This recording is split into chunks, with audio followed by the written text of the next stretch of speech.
하나님 말씀 사도행전 8장 1절부터 8절까지 보겠습니다. 사도행전 8장 1절부터 8절의 말씀. 자, 우리가 잡독합니다. 사울이 그의 죽임을 당함을 마땅히 여기더라. 그날에 예루살렘에 있는 교회에 큰 핍박이 나서 사도 외에는 다 유대와 사마리아 모든 땅으로 흩어지니라. 경건한 사람들이 스데반을 장사하고 위하여 크게 울더라. 사울이 교회를 진멸할세 각 집에 들어가 남녀를 끌어다가 옥에 넘기니라. 그 흩어진 사람들이 두루 다니며 복음의 말씀을 전할세 빌립이 사마리아 성에 내려가 그리스도를 백성에게 전파하니 무리가 빌립의 말도 듣고 행하는 표적도 보고 일심으로 그의 말하는 것을 좇더라. 많은 사람들에게 붙었던 더러운 귀신이 크게 소리를 지르고 나가고 또 많은 중풍병자와 안진뱅이가 나으니 그 성에 큰 기쁨이 있더라. 아멘. 이 사도행전 8장이 소개하는 교회는 최악의 순간을 맞이했어요. 교회가 사랑했던 스데반 집사가 이제 돌에 맞아 죽고 예루살렘 교회에 큰 박해가 오기 시작을 했고 또 모든 성도가 그 박해를 피해서 다 흩어지는 그러한 때가 됐어요. 스데반 집사는 물론이고 예루살렘 교회는 목숨을 걸고 예수님을 증거했지만 그 결과는 그들에게 다가온 것은 엄청난 어려움이었다는 거죠. 예수님은 분명하게 고아와 같이 너희를 버려두지 않겠다라고 말씀하셨는데 예루살렘 교회는 고아처럼 살던 것을 떠나 먼 길을 가야만 했어요. 도대체 왜 이런 일이 일어난 걸까? 교회가 어려움을 겪을 때 하나님은 어디에 계시는 걸까? 하나님의 도움은 왜 우리에게 나타나지 않는 걸까? 오늘은 이 문제를 사도행전 8장 1절부터 8절의 말씀을 배경으로 함께 살펴보겠습니다. 예수님의 이름으로 죄사함을 받게 하는 회개가 예루살렘에서 시작해서 모든 족속에게 전파될 것이 성경에 기록되었다라고 말씀해서, 그런데 누가는 그 모습을 현장에서 직접 관찰을 했던 사람이에요. 성경의 말씀대로 예수님의 이름으로 죄사함을 받게 하는 회개가 예루살렘에서 시작해서 땅끝까지 전파되고 있었다는 거죠. 그래서 누가는 붓을 들어서 이 일을 기록했던 거죠. 성경의 말씀대로 하나님의 뜻이 이루어졌다는 사실을 사도행전에 계속 기록하면서 담아간 거예요. 이때 누가는 사도행전을 시작해서 예수님의 두 가지의 약속을 소개해요. 그 첫째가 사도행전 1장 8절에 오직 성령이 너희에게 임하시면 너희가 권능을 받고 예루살렘과 온 유대와 사마리아와 땅끝까지 이르러 예수님의 증인이 돼야 된다는 것이고, 두 번째는 예수님이 하늘로 가심을 본 그대로 다시 오겠다 약속하신 말씀이죠. 이 두 가지 약속은 앞으로 전개될 사도행전 전체를 지배하는 말씀이에요. 사도행전의 모든 이야기가 두 약속을 배경으로 구성됐고 두 약속의 성취를 위해 달려가요. 이제 예수님이 이 땅에 오셔서 하늘로 올라가시고 또 다른 부에서 성령님이 이 땅에 보내셨을 때 그 성령님을 통해서 우리가 하나님의 권세 능력을 사용할 수 있는 권한이 주어지는 그러한 자리에 들어간다. 그리고 또 하나는 예수님의 재림의 때가 다가오면 그때 되면 예수님이 내려오는 그 모습, 너희들이 본 그대로 내가 다시 그대로 내려올 것이라는 약속의 말씀에, 특히 이 두 약속 가운데 첫 번째 약속의 성취는 사도행전을 구성하는 데 가장 중요한 역할을 했죠. 사도행전의 구조가 첫 번째 약속을 담고 있는 사도행전 1장 8절을 따르고 있기 때문에 그렇습니다. 사도행전 1장 8절은 오직 성령이 너희에게 임하시면 너희가 권능을 받고 예루살렘과 온 유대와 사마리아와 땅끝까지 이르러 예수님의 증인이 되어야 된다라고 얘기했는데, 이때 사도행전 2장부터 7장은 성령을 받은 제자들이 예루살렘에서 예수님을 증거하는 모습을 소개해요. 그리고 8장부터 12장까지는 온 유대와 사마리아에서 예수님을 증거하는 모습을 증거하고요. 13장부터 28장까지는 사도 바울의 전도 여행을 통해서 땅끝까지 복음이 증거되는 모습을 소개합니다. 즉 사도행전 1장 8절의 말씀이 사도행전 1장부터 28장까지 전체적으로 맥을 잡아서 이어서 소개를 하고 있다는 거죠. 사도행전의 전체 구조를 첫 번째 약속이 성취하는 모습으로 구성한 거죠. 그래서 오늘 본문은 이러한 구성 가운데 두 번째인 온 유대와 또 사마리아에서 예수님을 증거하는 모습을 소개해요. 사실 예루살렘 교회는요, 온 유대와 사마리아로 떠날 마음이 없었어요. 그래서 예수님이 하늘로 올라가신 그 예루살렘 부근에서 다시 오실 예수님을 기다렸어요. 하지만 이스라엘 종교 지도자들이 교회를 박해를 시작을 하자 예루살렘에 있는 교회는 더 이상 예루살렘에 머물 수가 없었다는 거죠. 스데반 집사를 죽이고 시작된 이 박해는 스데반 집사를 죽인 것처럼 교회로 모인 사람들을 다 죽이려 했기 때문에 그들이 어쩔 수 없이 피하고 도망 다녀야 됐었어요. 그 박해의 선봉의 선자가 바로 사울로 소개된 바울이에요. 그는 교회를 잔멸할세 각 집에 들어가서 남녀를 끌어다가 옥에다 넘겼다고 기록했어요. 원래 교회는 날마다 성전에 모이기를 힘쓰고 기도드리고 말씀을 나누고 또 서로가 이렇게 화합되는 협력해서 선을 이루는 그러한 일을 행하던 것인데 이 기독교의 박해가 가속화되면서 더 이상 성전에 모일 수 없게 되었다는 거죠. 대신 교회는 각자의 집에서 다시 오실 예수님을 기다리는 모습으로 바뀌었어요. 그런데 사울은 이마저도 견딜 수가 없었던 거죠. 그래서 각 집에 들어가서 교인들을 색출했고 그 색출된 그 교인들을 데려다 다 옥에다 가두고 또 때리고 죽이고 그러한 역할을 감당했던 사람. 이 박해가 교회의 숨통을 조이자 교회는 결국 예루살렘을 떠날 수밖에 없었어요. 당시 교회는 히브리파 유대인과 헬라파 유대인으로 구성되어 있는데 이들의 대부분은 오순절에 예루살렘에 방문했다가 성령이 임한 사도들의 설교를 듣고 성도들 즉 개종을 해서 본어게인으로 바뀐 그러한 사람들이에요. 그 때문에 대부분의 성도들은 여행에 익숙하게 있었어요. 그래서 들어갈 준비를 갖춘 그러한 모습으로 계속 다녔는데 예루살렘을 방문하기 그때 당시도 바로 6월절 그 행사 때문에 이 여행할 준비가 되어 있던 상태예요. 그래서 모든 성도가 예루살렘을 떠났지만 사도들은 예루살렘을 떠나지 않았어요. 사도들이 예루살렘을 떠나지 않은 이유에 대해서는 여러 가지 주장이 있지만 가장 신뢰할 만한 주장은 두 가지예요. 첫째는 사도들이 그 온갖 모진 박해에도 불구하고 예루살렘에 남아서 예수님을 기다렸다는 것이죠. 예루살렘은 예수님이 승천하신 감람산 부근으로 이스라엘 종교의 중심이고 예수님이 약속한 성령이 임한 곳이 바로 그것이에요. 이스라엘 땅 가운데 예루살렘보다 의미가 깊은 곳은 없어요.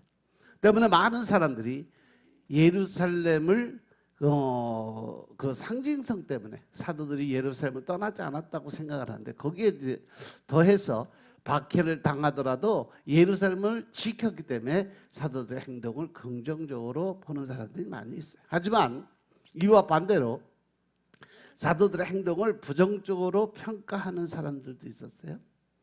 예수님의 말씀대로 예루살렘에 교회가 생겼다면 사도들은 온 유대와 사마리아와 땅끝까지 땅끝으로 떠나서 예수님의 증인이 되어야 한다라고 이야기를 하는데, 예수님의 약속을 믿었다면 예루살렘을 떠나야 되는 그것이 맞다라는 거죠.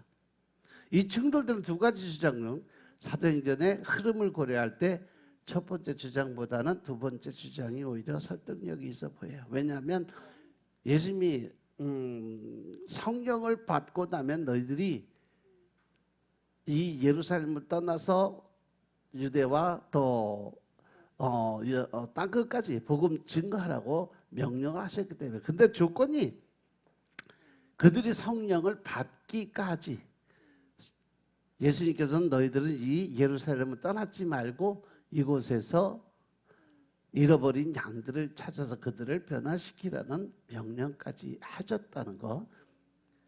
물론 뭐 옳고 또 그런 것은 잘못하고 잘잘못으로 따질 수는 없지만, 사도행전이 소개하는 사도들은 복음이 예루살렘 밖으로 퍼져나간 것을 반기지 않았어요. 왜냐하면 예루살렘에 포함된 유대 땅에 복음이 증거되는 것은 당연한 일이라 생각했지만, 이 유대인들이 가지고 있던 사고는 뭐냐면, 하나님은 오직 이 이스라엘 백성들 안에, 유대 사람들 그 안에서만 일을 하시는 하나님이기 때문에 다른 민족과 섞였다는 이유로 멀리 했던 사마리아 땅에 복음이 증거되는 일은 별로 기쁘게 생각하지 않았어요. 그래서 이스라엘 백성들은 사마리아를 넘어서 땅끝을 향해 복음이 증거될 때 이방인들이 예수님을 믿는 것을 받아들이지 못한 그러한 생각을 가지고 있었어요. 유대인들이 하나님은 오직 이스라엘만의 하나님이라고 생각하는 그런 것처럼, 사도들 역시 예수님은 오직 이스라엘만의 하나님이라고 생각을 많이 가지고 있었다는 거예요. 그래서 사도들이 예루살렘을 떠나지 않는 일은 마냥 긍정적으로만 바라볼 수는 없었다는 거죠. 때에 따라서는 고정적인 자기 생각에 의해서 예수님을 믿는, 즉 자기의 의를 또 세상의 지식을 믿는 그러한 사람들이 많이 있었다는 거예요. 그들은 예루살렘만 머물 것이 아니라 예수님이 약속하신 대로 복음을 들고 온 유대와 사마리아로 떠나야 됐다는 거죠. 땅끝까지로 예수님을 증거하는 예수님의 증인이 되어야 됐다는 거예요. 사도들은 예루살렘은 떠나지 않았지만, 사도들을 제외한 모든 성도는 이제 핍박과 환란 속에서 이제 예루살렘을 다 떠나서, 그래서 이때부터 디아스포라의 그 삶이 시작이 된 거죠. 이때 그들이 떠난 것은 크게 두 곳으로 나타나는데, 하나는 유대고 다른 하나는 사마리아예요. 유대와 사마리아는 우리에게 어느덧 익숙한 조합처럼 보이는데, 역사적으로 살펴보면 이 두 지역은 나란히 거론이 될 수 없는 지역이에요. 이유는 크게 세 가지로 나타나는데, 첫 번째는 혈통의 문제죠. 기원전 6세기에 북이스라엘이 멸망해서 사마리아에 살던 사람들은 아시리아까지 이제 포로로 잡혀갔고, 아시리아의 사람들은 사마리아 와서 살게 됐어요. 그러다 보니까 사마리아 사람들은 아시리아 사람들과 섞일 수밖에 없었고, 또 많은 사마리아 사람들이 아시아 사람들과 결혼을 했고, 그로 말미암아서 사마리아의 종교 또 문화가 아시리아의 그 종교 문화하고 혼합이 돼서 혼합 종교가 됐어요. 구약의 하나님이 원하시는 삶은 뭐냐면 단일 민족, 또 오직 하나인 하나님만을 믿는 유일신 종교를 주장하셨기 때문에 이 유대인들은 다른 종교들이 들어오는 것조차를 인정을 못하는 거예요. 이방인들은 하나님을 믿을 자격도 없다라는 생각을 하고 있었어요. 그런데 이 아시리아의 종교들이 우상 섬기는 것들이 같이 와서 이게 혼합이 돼버리니까 그들의 신앙이 변질됐다 그래서 취급을 안 했던 거예요. 따라서 남유다의 중심이었던 유대 지역의 사람들은 이러한 사마리아 사람들을 경멸할 정도로 싫어했어요. 유대인으로 이방인과 섞인 사마리아 사람들을 이방인보다 못한 사람으로 취급해서, 그래서 사마리아인들은 같은 종족임에도 불구하고 사람 취급을 안 하고 오히려 개 취급을 하고 인정을 안 했던 이유가 그래요. 그래서 사마리아인들이 유대인들에게 구박을 받았던 이유는 다른 거 없어. 같은 민족이에요. 그럼에도 불구하고 이 사람 취급을 못 받았던 것은 그들이 혼합 종교를 가졌기 때문에, 이방인들과 결혼하고 살았기 때문에, 그래서 그렇게 싫어했던 거죠. 두 번째는 뭐냐? 예루살렘 성전 때문이죠. 남유다가 멸망을 해서 바벨론의 포로로 잡혀갔던 자들이 예루살렘으로 돌아와서 성전을 건축하려고 할 때 사마리아 사람들도 성전 건축에 참여하려고, 우리가 가서 도와줄게, 너희들 성전 짓는데 우리도 너희들을 그 하는 거 도와줄게. 하지만 이 유대인들은요, 이방인과 섞인 사마리아 사람들이 참여하는 걸 거절했어요. 그러니까 사마리아 사람들은 그 마음이 바뀌어서 화가 나니까 성전 건축하는 걸 방해해 버렸어요. 성전을 못 짓게 다 때려 부수고 또 짐도 못 나르게 만들고, 이로 인해서 유대 지역의 유대인과 사마리아 지역의 유대인들은 서로 갈등이 더 고조되고 서로 증오하는 삶을 살게 돼요. 이래서 사마리아와 유대인들이 점점 앙숙으로 변하는데, 제일 마지막으로 세 번째가 뭐냐? 그리심 성전을 파괴한 일이 생겨요. 사마리아 사람들은 예루살렘 성전에 갈 수가 없으니까 그림심산에 별도의 성전 건축을 해요. 거기서 하나님을 믿는 그러한 예배를 드려요. 그런데 유대 지역의 유대인들이 이것을 성전으로 인정을 한 거죠. 우상을 섬기는데 무슨 하나님을 섬기냐 그래갖고 쫓아갔어요. 이것을 율법을 어기는 일이라고 생각을 했어요. 그래서 유대 지역의 사람들이 사마리아 지역을 공격을 해서 그림심산의 성전을 다 파괴를 해버렸어요. 교회를 다 부셔버린 거죠. 이 일로 유대 지역과 사마리아 지역은 서로 증오하고 미워하는 마음이 아니라 서로 공격하는 적대적인 관계를 맺게 된 거예요. 그래서 유대인들이 그렇게 사마리아인들을 싫어한 거고, 사마리아인들도 마찬가지로 유대인들을 인정을 안 하고 그렇게 서로 미워하고 앙숙으로 살았어요. 그 외에도 이 두 지역의 갈등은 여러 가지로 표출이 돼요. 특히 예수님이 살던 시대에도 두 지역의 갈등은 여전했어요. 여러 사람이 찾는 유월절에 사마리아 사람들은 예루살렘 성전들에 사람의 뼈를 뿌려서 성전을 모독을 하는 그러한 일을 행했어요. 또 갈릴리아 또 사마리아의 경계에 있는 게머라는 마을에 유월절을 지내기 위해서 예루살렘 성전으로 가는 유대인이 살해당하는 일이 발생하니까 유대인들은 이 일을 사마리아 사람들이 행한 것이라고 여겨서 사마리아 사람들을 대량 학살하는 사건이 벌어졌었죠. 이것처럼 유대와 사마리아는요, 나란히 소개되고 하나로 표현할 수 있는 그러한 지역이 아니에요. 유대면 유대, 사마리아면 사마리아고 구분하고 분리해야 되는 지역이에요. 박해를 피해서 도망을 가더라도 유대 땅으로 가는 것은 괜찮지만 사마리아 땅으로 가는 것은 있을 수 없는 일. 왜? 그곳에 가면 죽음을 피해서 예루살렘은 떠났는데 그곳이 사마리아라면 오히려 그곳에서 또 죽임을 당할 수 있기 때문에 그렇죠. 그런데 오늘 본문에 보면 모든 사람이 예루살렘을 떠나 유대로 흩어질 때 누군가는 사마리아로 떠났다라고 이야기를 하고 있어요. 죽음을 피해 좀 보다 안전한 곳으로 몸을 숨길 때 누군가는 이 복음을 들고 예루살렘만큼 이 위험한 죽음의 자리만큼 위험한 곳으로 걸음을 옮긴 거죠. 그래서 사도행전 8장 5절에 보면 그 사람이 바로 빌립이라고 설명을 합니다. 빌립은 예루살렘 박해를 피해서 모든 성도가 유대 땅으로 흩어질 때 홀로 사마리아 땅으로 향했어요. 빌립이 사마리아 땅으로 향한 이유는 크게 두 가지로 생각할 수 있는데, 첫째는 빌립이 그 지방 출신이에요. 빌립은 스데반 집사와 함께 7 집사로 선택된 그러한 사람이었어요.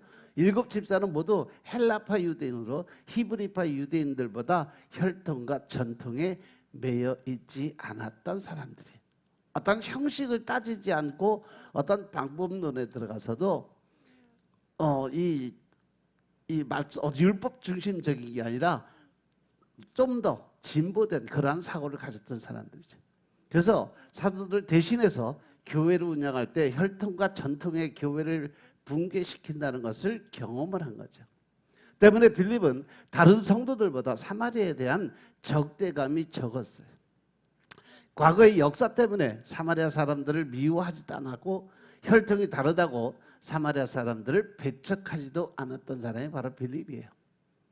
둘째는 빌립이 예수님의 약속을 믿었던 믿음이 아주 강한 그러한 제자였어요. 사도행전 8장 1절에 의하면 예루살렘 교회는요, 박해로 인해서 흩어질 수밖에 없었어요. 박해를 피해서 흩어졌다는 것은 보다 안전한 곳에서 예수님을 믿기 위한 행동이었어요. 그런데 사도행전 8장 4절에 보면 흩어진 자들이 두루 다니며 복음의 말씀을 전했다라고 기록이 되어 있어요. 조심히 숨어서 자기만 믿는 것이 아니라 디아스포라로 다 흩어져서 가는 그 자리에서 복음을 전했다. 즉 예수를 증거했다는 거예요. 이것은 흩어짐의 목적이 안전에 있는 것이 아니라는 것을 말해준다는 거죠. 그냥 도망만 다닌 것이 아니라 그들이 가는 곳에는 늘 복음이 함께 다녔다는 거예요. 그래서 지금 전 세계로 복음이 퍼질 수밖에 없었던 이유. 예루살렘 교회는 스데반 집사의 죽음을 신호탄으로 해서 이제는 사도행전 1장 8절의 약속에 따라 온 유대와 사마리아 땅끝으로 떠나야 할 때라는 것을 이제 그때서야 알았다는 거죠. 박해를 계기로 예루살렘을 떠나 예수님의 증인된 삶을 시작한 것입니다. 따라서 빌립이 사마리아 땅으로 떠난 것은 사도행전 1장 8절 때문에 그가 작정을 하고 떠났다는 것.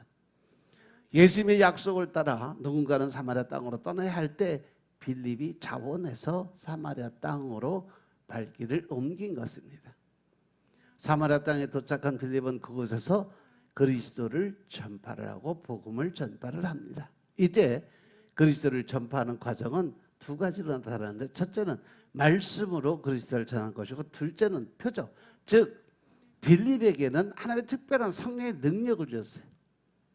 마가복음 16장 17, 18절 말씀처럼 믿는 자들에게 이러한 표적이 나타난다. 즉 새 방언을 말하고 귀신을 쫓아내고 또 뱀물주 무슨 독을 마셔야 할 때 해함이 없어야 되고 병들자에게 손을 얹으면 낫는 역사가 일어나야 된다. 이 말씀이 그대로 빌립에게 임했어요.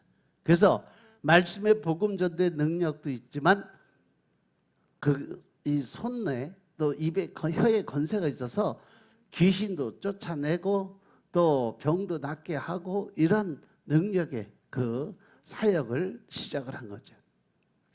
당시에 사마리아 사람들 그만큼 그들만의 성경을 가지고 있었어요. 그것을 사마리아 오경이라고 부르는데 이것은 모세 오경에 해당하는 성경이에요. 현재 사마리아 오경은 담벼가 잡서 한 150여 편 정도 두루마리로 보존이 되어 있다고 그래요. 그중에 가장 오래된 두루마리는 9세기경에 기록된 것이고 대부분 두루마리는 14세기나 15세기 정도에 기록된 것들이에요. 사마리아 오경은 유대인들이 읽었던 오경과 유사하지만 여러 가지 면에서 좀 다른 점이 있어요. 사마리아 오경도 알고 보면 구약의 오경과 거의 같은 방법, 같은 의미, 같은 뜻으로 나열이 되는데 조금씩 그 단어들이 많이 좀 틀린 부분들이 있어요. 그런데 빌립은 이러한 성경을 읽은 자들에게 예수님이 그리스도라는 사실을 가서 전했어요. 사마리아 오경이나 유대인들의 오경이나 큰 맥락을 살펴보면 결국 사람들의 힘으로는 구원에 이를 수 없고 오직 하나님만이 우리 구원자임을 깨닫게 만들어 주기 때문에 그렇기 때문에 그들이 같은 맥락으로 믿어서 그래. 더군다나 빌립을 통해서 나타난 표적은 빌립의 말에 힘을 더해줘, 권세를 더해줬다는 거죠. 많은 사람들에게부터 더러운 귀신들이 크게 소리를 지르고 나가고 또 많은 중풍병자와 걷지 못하는 안진뱅이들이 일어나서 걸어다니는 그러한 역사가 거기서 눈앞에서 일어났어요. 그렇기 때문에 사마리아 사람들은 한 마음으로 빌립이 하는 말을 따랐고 믿었어요. 여기서 한 마음이라는 단어는 하나가 돼서라는 뜻으로 남녀노소를 막론하고 사마리아에 사는 모든 사람들이 빌립의 말을 따랐다라는 거예요. 자, 나머지는 다음 시간에 하겠습니다. 다음 시간에 이어서 8절까지 마무리를 기도하겠습니다. 아버지 감사합니다. 오늘도 아버지 하나님의 복음의 중요함을 또 예수님이 하신 그 말씀의 의미를 알고 깨닫게 하시니 감사합니다.